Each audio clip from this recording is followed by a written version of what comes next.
Nu ska vi använda vår All Duty silikon som är en lite billigare variant av silikon men fortfarande väldigt hög kvalitet. All Duty silikonen, den är lite mer tjockrunden eller tjockrinnande än Top Notch silikonen som jag har. Den är vit i färgen, ser ut så här.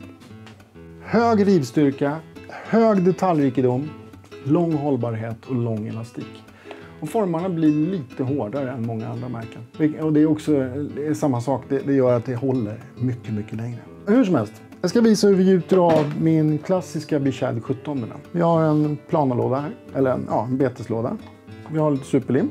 Det här är en enkel gjutform som vi gör nu. Vi har en 3-plugg här som jag sprutspacklar lite grann.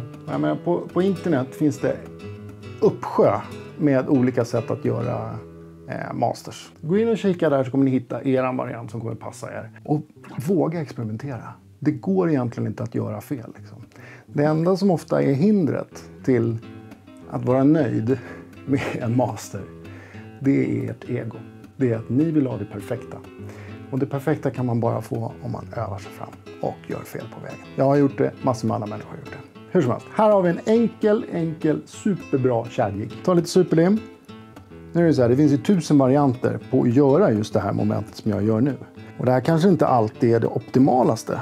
Men det är ett väldigt enkelt sätt att göra det på. Så täcker vi hela den här rackaren med massa härligt superlim. Var lite försiktiga när ni håller på med superlim. Det är skitont att få det i ögonen. Okej, vi har den. Sätter vi den här i mitten på den här beteslådan. Och så trycker vi. Vad vi även har gjort är att vi har satt till en extra vägg här och tätat den med lite modellera. Det i sin tur gör att du behöver inte fylla hela den här rackaren med silikon. För silikonen kommer ju rinna ut överallt annars. Så, har vi limmat fast den rackaren där. Så, medan den där står då och fastnar så ska vi blanda silikonet. Och då, den här All Duty silikonen, den blandar man 100% eller 100 delar silikon med 3 delar härdare. Det vill säga 100 ml silikon, 3 ml härdare. Och då har det en härdningstid på 3-6 timmar beroende på hur varmt du har. För ju varmare du har, ju snabbare härdare. Ju kallare du har, ju längre tid tar det att härdare. Det finns några sådana små trick också. Att ibland om man blandar den lite slarvigt, då kan man ta den här härdaren. Vi säljer även härdare löst. Ta en pensel och så penslar du det på formen. Då kommer det härda efteråt. Men nu kör vi. Tar vi på oss ett par handskar för det kan bli lite kladdigt. Silikon är lite så här knepigt att få bort från fingrarna för det lägger sig som en hinna. Liksom. Skurborste, aceton är bra att ta bort. Men aceton torkar ut huden. Så att jag föredrar bara gummihandskar. Då slipper man liksom, eller vinylhandskar. Då slipper man liksom stå och joxa runt med massa lösningsmedel och skit. Så, och som ni ser här då, den är ju rätt yoghurtaktig, filmjölksaktig. Till den här mängden kommer vi behöva ungefär 4 deciliter. Och ni vet, jag är ju kock va? Så jag vet precis hur mycket 4 deciliter är. Nu ska vi se. 1, 2, 3, 4. Så. Den här är ju då lite mera tjockflytande än Top Notch silikoner. Så, skruva på locket här. Så behöver vi då den göttiga härdaren. Kommer du ihåg vad jag sa hur mycket vi behövde? 3 delar på 100. Det vill säga nu har vi 4 deciliter här i. Så vi behöver ungefär lite mer än en liten matsked. Får jag tänka kompensera det lilla smått. Så blandar vi det här. Och då om ni ser, man får blanda det här ganska noga. För att silikonet är lite så här trögflytande och mojsigt och härdaren är väldigt tunn. Men skam den som ger sig. Ett tips är att inte vispa eller blanda för hårt. För då rör ni in väldigt mycket luftbubblor i silikonet. Och det i sin tur kan göra att ni får en lite fulare gjutform. De här luftbubblorna kan ju lägga sig på betet liksom. Jag vet hur jobbigt det är när man har lagt ner kanske en vecka på en master liksom. Och så blir den förstörd. Eller formen blir förstörd för att man har slarvat med det sista avgörandet. Blanda silikonet för hastigt så att det blir luft i. Tråkigt. Och så ni kollar här nu. Det här är ganska trögflytande. Det har en arbetstid på ungefär 30-40 minuter som du kan hålla på. Självklart beroende på värmen och mängden här du har haft i. Men så att du behöver inte liksom stressa. Det finns vissa silikonsorter på marknaden där du kanske har 5 minuter. Sen bara stelnar det på en gång. Den här gör inte det. Så! Och jag rekommenderar att ni blandar det här kanske 3 till 6 minuter noga liksom. Och så kolla här vilka stora bubblor det blir. Det är för att den är tjock liksom. Stora bubblor. Och de här vill man ju inte ha på gjutformen. På mastern liksom. Så.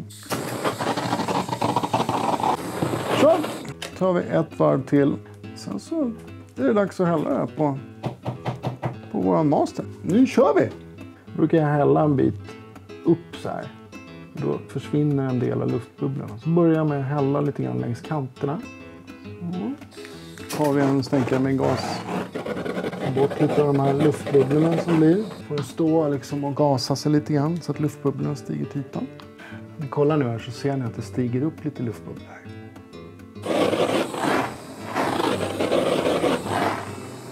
Så.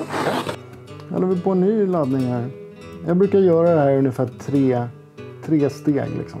Delvis därför att om du gör det i 3 steg då tillåter du liksom att luften stiger upp sakta och säkert istället för att du stressar fram det.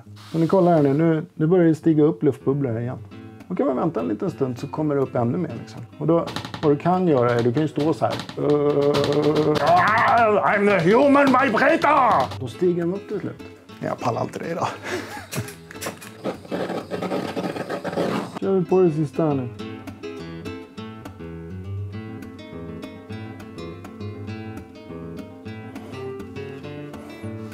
Gud vad bra det blir. Och så tänk på det när ni gör gjutformar. Ha ungefär mellan 1 till 2 centimeter mellan väggen och en master. Först och främst så håller det ju längre ju mer silikon ni har runt om. Den andra grejen är att när silikonet blir varmt så blir det lite mjukare. Och då om ni gjuter mycket, då kommer formen att svikta sig lite grann. Om ni inte har den i en vagga, det vill säga en träram eller någonting runt omkring som håller ihop den. Men framförallt snåla inte med silikonen. Er form kommer att hålla längre ju mer silikon ni har. Ett enkelt grej. Så, då får den här stå och sätta sig. 3 till 6 timmar får vi se.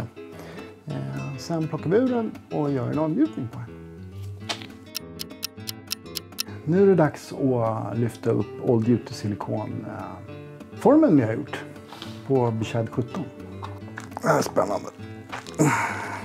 Den har stått i ungefär 3 timmar. Ja, känns bra. Lossnade hur lätt som helst.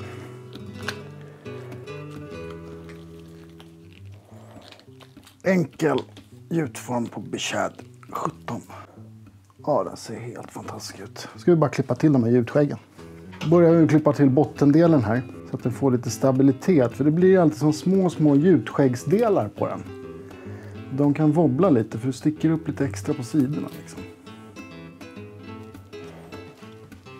En väldigt kompakt och bra form alltså. Där har vi den. Då gör vi en provgjutning på lite slatt. Bara för att se hur det reagerar. Då är det fördelaktigt att använda egentligen precis vad som helst. Bara det liksom är varmt och så. För då ser man hur silikonformen reagerar och hur avgjutningen blir. Sen då så ska vi då gjuta 2 färger på den här som ingår i startkittet. Det här är en del i startkittet. Startkittet får du 1 kilo silikon Old Duty. 1 liter svarttrånkeplastisol. Du får 1 burk svart pigment. 1 burk blått pigment. 1 burk fluorescerande rött pigment. Sen utöver det så får du 1 påse fint silverglitter. 1 påse fint guldglitter. Och sen 1 burk Shimmer Blue Pearl. Så att färgsättningarna ni kommer göra, det är en klassisk blå silver. Eller blå Shimmer Blue Pearl. Den kommer vara lite modern sådär. Blå rygg. Och sen så blir det där oljiga, härliga, mysiga Shimmer Blue botten med lite silverglitter i. Den andra är en shiner. Svart rygg, guldglitter. Och så en fluorescerande röd eller orange ton i buken. 2 allround-färger som funkar i precis alla vatten som finns. Alla väderlekar, allting. Utöver det så kan du göra massor med olika kombinationer med de här. Men du kan göra blåguld, du kan göra guld-orange rygg och så vidare och så vidare. Men det här är starten i varje fall. Så det här kommer du väldigt långt med. Utöver det så får du till 3 stycken flarror. Du får en kanna och så vidare. Okej, det här är ju då till Svartzonkers och Betesbyggarkioskens startkit för att göra egna jiggar. Och där har vi då valt ut 2 stycken helt klockrena färger. Den ena är en blå highlight pearl med silver i. Och den andra färgen är en så kallad golden shiner. Svart rygg, guldglitter i mitten och fluorescerande rött i buken. Eller orange, beroende på hur mycket man använder. Då. Så det vi måste börja med när vi gör det är att blanda våra färger. Och då behöver vi blanda en med blått, en med svart och en med fluorescerande rött. Och då gör vi så här helt sonika. Då behöver vi fluorescerande rött färgpigment. Och sen så behöver vi svart, riktigt svart. Och sen behöver vi en blå. Öppnar vi de här. Så, då behöver vi hälla i någonting som vi ska skaka med. Och då är det alltid bra att ta en liten skruvvis eller så. Tar vi en skruv och lägger i. Så, och sen ska vi då hälla i de här färgerna. Kör vi ner ungefär 2-3 matskedar här. Det dammar som tusan, så var lite försiktiga. Speciellt om ni är hemma. Sitter i köket, annars kommer ni att ha liksom neonröda små stänk som pumpar omkring där inne. I och för sig ganska fint. Och sen tar vi en för svarta. 2 matskedar ungefär. Oj jävlar. Sådär. En kvar. Sen är vi klara med de här. Så, jag vill till en liten specialtrattis som vi kallar dem så här. Så, boxar vi ner den här. 2 matskedar till där i ungefär. Så, tar vi häller på plastisol. Det här är ju bättre fördelaktigt om man gör åtminstone 40 minuter, en timme, 2 timmar. Gärna kvällen innan så det får stå och dra lite. Så. Så. Tänk på det när ni håller på med pigmenten. Helst inte där det blåser för mycket. Och var någonstans där man inte färgar av sig så mycket om man säger så. Det är en fördel. För att de är väldigt koncentrerade de här pigmenten. Och det är lätt att man lämnar permanenta tumavtryck i fluorescerande rött på köksluckorna eller så. Sen tar man bara och skruvar på den här.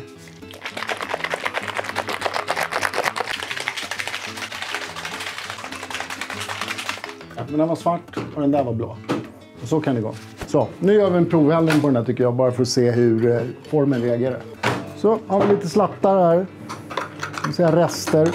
Nu kommer jag hälla över allt på den här formen. Nu handlar det liksom inte att den ska se bra ut eller något. Utan det är bara, först och främst ska vi se hur jiggen ser ut. Sen har jag fått massa pigment från när jag blandade färgen tidigare. Jag skulle vilja ha tillbaka formen i sin ursprungliga, härliga, vita färg. Så jag begraver den här lite grann. Plastisol är så bra på det, för det täcker allting. Så kommer det suga åt sig allting som finns. Medan den sitter nu och försöker sätta sig så ska vi göra första färgkombinationen. Då ska vi göra den blåsilvriga. Blue shimmer blue kan vi kalla det. Då behöver vi plastisol. Vi upp lite grann så här. Behöver vi en av varje liksom. Kör vi igång bottendelen. Jag har för vana att oftast färgsätta plastisolen efter jag har kokat upp den. Bara för att se hur mycket luft och sånt är i den. Kolla här nu bara får ni se hur rent och fint det blir. Det blir helt... Vad fint det blir. Titt.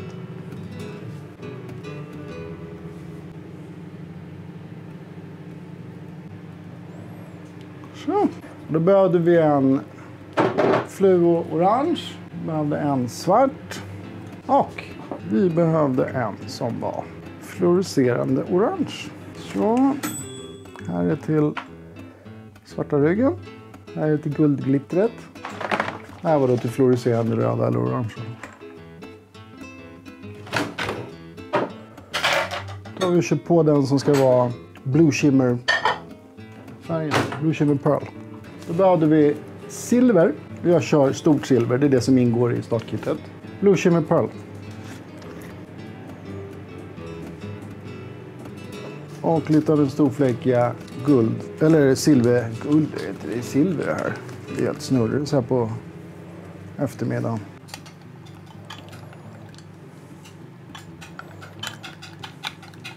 får du den där sköna olja blåa tonen. Liksom. Det är precis det vi vill ha i buken.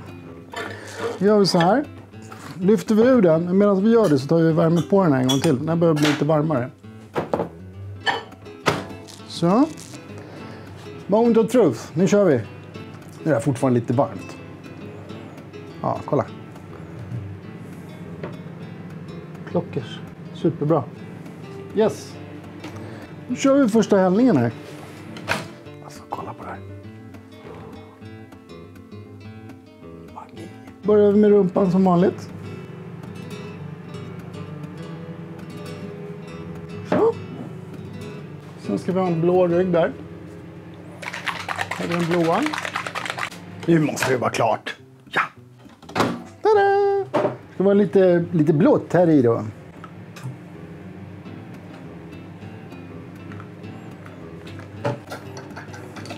Åh, vad blått och fint! Så, tar vi lite silverglitter i den också. Vi får en sån här liten härlig kontrast i det. Blanda. Perfekt. Så, ska vi bara köra en liten kickstart här inne. Helt otroligt. Nu är vi klara med kickstarten. Så, yes. Så, nu kör vi. Azurblått. Rätt fascinerande. För ungefär 3,5 timmar sedan så fanns inte den här. Utan den har vi gjort nu. Ska jag bara sätta den här. Sen har vi nog en Blue Shimmer Pearl Blue. Dubbelblå som vi kallar den i fackspråk. Nu är det spännande. Nu ska vi lyfta upp den första gjutningen i Svartzonke Startkit med silikon, Old Duty och plastisol. Och det var en färg som vi kallar för dubbelblå. Blue Shimmer Pearl Blue. Den är fortfarande lite varm. Jag kan inte hålla mig längre, men vi tar den. Alltså den nyansen. Ser ni nyansen? Hopp! Går det att få blåare? Azurblått. Kolla brytningen här i mitten. Det är som en blå rand på den. Helt jäkla elektriskt. Jag måste ändra mig. Vi skiter i Double Blue. Den får heta Electric Blue. Det är precis vad den är. Den är helt elektrisk. Electric Blue. Så blev det. Okej, nästa färg då. Då behöver vi botten som är gjord utav fluorescerande orange eller röd. Den röda, tar man bara lite mindre utav den i så blir det orange. Så att man kan liksom laborera lite. Däremot går det aldrig att få en orange lika kraftfullt fluorescerande röd som du kan göra med den röda. All right, nu ska vi då blanda den fluorescerande röda. Sen ska vi blanda en med bara guldglitter. Och sen ska vi blanda en med bara svart. Så att då blir det så här orange i botten, guldglitter i mitten och så en svart rygg. Shiner som det kallas. Utöver det i det här kittet också så kommer det med ett par ögon som det kallas för natural i storlek 10. Så att då har ni allt det ni behöver. Ni får ögon, ni får massa olika färger, massa glitter, silikon och plastisol och en kanna. Så ni kan liksom greja. Egentligen behöver ni flera kannor, men det där kan man ju variera som man vill. Så vi börjar med en kanna i alla fall. Och plastflaskor såklart får ni med. Nu är det dags för en sång medan vi väntar. Jag tänkte vi kör någon gammal klassiker. Jag stoppar upp fingret bakom en tapet. Vad är det jag känner? Jo, en klibbig smet. En slemmig torsk i en brödrost. En slemmig torsk i en brödrost. Jag sjunger som jag vill. Nu var det bra. Så, kör vi in den här emellan. Ska vi blanda i fluorescerande röda då. Som vi häller i lite mindre så att den blir ungefär, den blir orange-rödaktig liksom. Slänger vi ner några droppar så här. Det är viktigt att man provar sig fram tills man hittar den tonen man vill ha. Nu är den ju rosa. Vi vill ha en riktigt orange-rödig liksom. Nu börjar det likna något. Så kör vi in den i mikron igen. Glöm inte masken. Den håller på. Jag kan ju inte hålla på med det nu. Då... Vi kan få höra en gång hur det låter. Hallå! Jag ska höra det! Så det går ju egentligen inte att göra det. Får vi inte glömma att vi måste värma på guldköret. Annars får vi stå här hela natten. Så, nu häller vi den här. Då behöver vi bara små spår av det, för det ska bara vara som en kontrast. Eller vi lite grann i padden. Ja, liksom egentligen botten sådär som blir lite skönt färgad av. Så. Så ska vi ha in lite guldglitter då. Så. Då vi rör om det här då. Åh, mycket guld det blev. Så, och så ger vi bara en snabb kyss. Och då är det viktigt när du har haft i glittret att du inte kör det för länge. För då kommer glittret att bränna till slut. Så bara en liten boost bara för att få upp värmen. 1001, 1002, 1003, 1004, 1010. Ja. Då kör vi in den här som ska bli svart då. Samtidigt här. Så ger vi den bara en liten kyss på de här sista små luftbubblorna. Så gör vi om det så att vi får upp guldglittret. Härligt, men farligt. Goldilocks.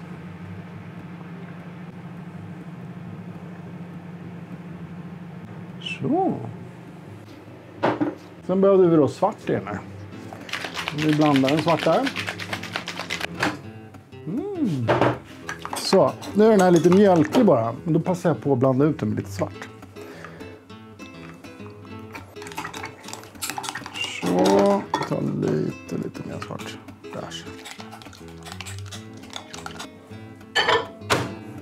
Nu måste det vara klart. Jo. Ja, perfekt. Så bara eldar av de här sista bubblorna ute. Så. Sen eldar vi det sista lagret med svart.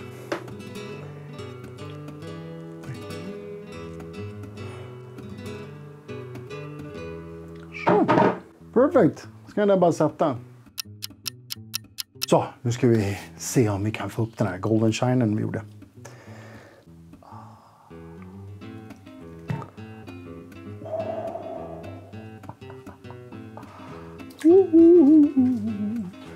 Här har vi de två kärleksbarnen.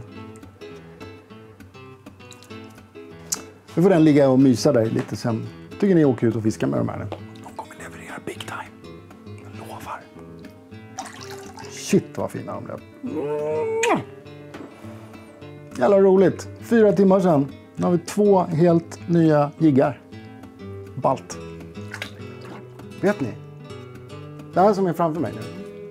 Det är Betesbyggarkioskens och Svartzonkers startkit för att göra gummibeten. Vad du gör är att du gör en egen plugg. Det vill säga en sån här. Precis som du vill ha den. Och så följer du den här instruktionsvideon som vi har visat tidigare. I det här kittet så ingår allting du behöver för att göra en silikonform. Du får med 1 kilo av våran Old Duty silikon. 1 kilo av våran grymma plastisol. Du får med 3 sorts färgpigment. Ett svart, ett blått, ett fluorött. Du får med guldglitter, silverglitter och Shimmer Blue Pearl Shimmer Blue Pearl pigment. 3 stycken skakflaskor och 2 stycken Pyrex-kannor. Det i sin tur, om du är snabb och jobbar på lite grann, så tar det dig ungefär 4-5 timmar så har du din silikonform och har gjort dina första jiggar. Och kanske en timme till senare så är du ute och fångar ditt livs gädda på ditt eget gummibete. Kolla in det här kittet. Ni får egentligen allt ni behöver. Självklart behöver ni göra en plugg och ni behöver lite rörverktyg och ni behöver mikro och så vidare. Bla bla bla. Men ni har de prylarna ni behöver här för att sätta igång med ett gummibyggande. Kolla in det och lycka till. Tja!